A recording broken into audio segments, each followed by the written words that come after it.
What's up, everybody? Dog 1985. There's levels to this. Yo, I don't even know what you think about this one. So we're just gonna talk this one out, me and you. Okay.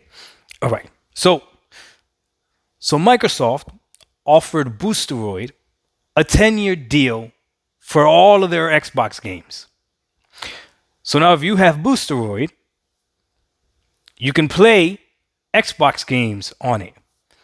Now, does this mean xCloud games, or does this mean games that you buy off the Microsoft? Like, I'm not exactly sure how this works. But it's a 10-year deal to bring Xbox games to Boosteroid. 10-year deal to bring Xbox games to Nintendo. 10-year deals to bring Xbox games to Nvidia. 10-year deals to bring Xbox games to your local Walmart. 10-year deal to bring Xbox games to Peacock. 10-year deal to bring Xbox games to Hulu. They're going to put Xbox games everywhere. Everywhere. And the only place that you're not going to be able to play Xbox games because of their stubbornness is PlayStation. Now I know you don't want to play Xbox games anyways, right? Sony Pony. I know you don't want to play Xbox games anyways. But let's just say, what if there was an Xbox game that you wanted to play, you wouldn't be able to play it on the PlayStation? Because PlayStation doesn't want you to play that Xbox game. If they did want you to play that game, they would be okay with the 10-year deal. But no. They want you to play the Xbox game on their terms. Man, oh man, this is some very interesting stuff. Microsoft is allowing another cloud gaming service that, for all intents and purposes, competes with it in cloud gaming space to access the same games that they have. So essentially, they're not competing. They listen, when they really don't care. When they talk about we want to bring more games to gamers, I mean, their actions are speak louder than words. Their actions are making it seem that way. You don't need an Xbox. I remember when the whole narrative you don't need an Xbox was a bad thing and people would fight it, whatever. And then Microsoft proves it. You don't need an Xbox. They don't even care if you have an Xbox or not. Because as long as you have a phone or anything that can get on the internet, you essentially have access to their platform. That is genius. And they kept the hardware just in case there's some dinosaurs like us that don't want to get rid of the hardware, right? That don't believe in cloud gaming yet. But come on, you and I both know cloud gaming is not here yet. It's not here yet. But we know that's going to be the future. Like, we're not. Are you really that naive? Everything else has gone to streaming. This is going to go to streaming as well.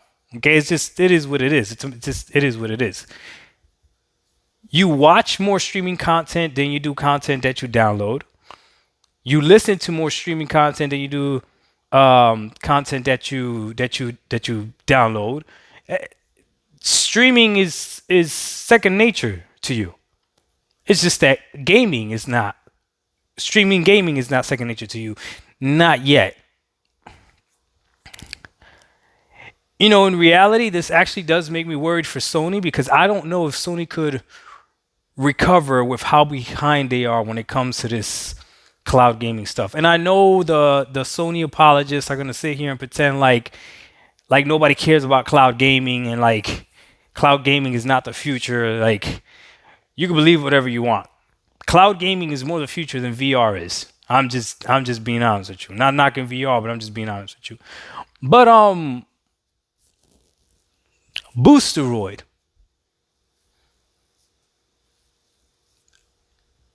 Nobody loses. And that's the thing with everything that Microsoft is doing, nobody loses. Game Pass, nobody loses. A Series X and a Series S, nobody loses. Games being able to play it on PC or your console, nobody loses.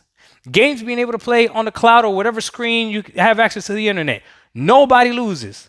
Microsoft buying Call of Duty and being able to put it on Game Pass, but you can still buy it on whatever platform you want. Nobody loses. Game Pass, you can play games, you can rent them, or you can buy them. Nobody loses. Nobody loses. Literally, nobody loses. Developers still putting their games on Game Pass, day and date. No, who is losing?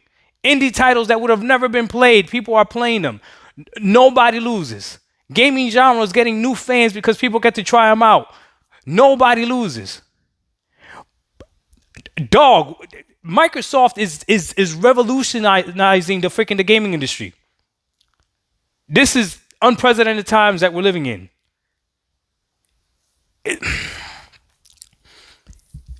Sony is lucky.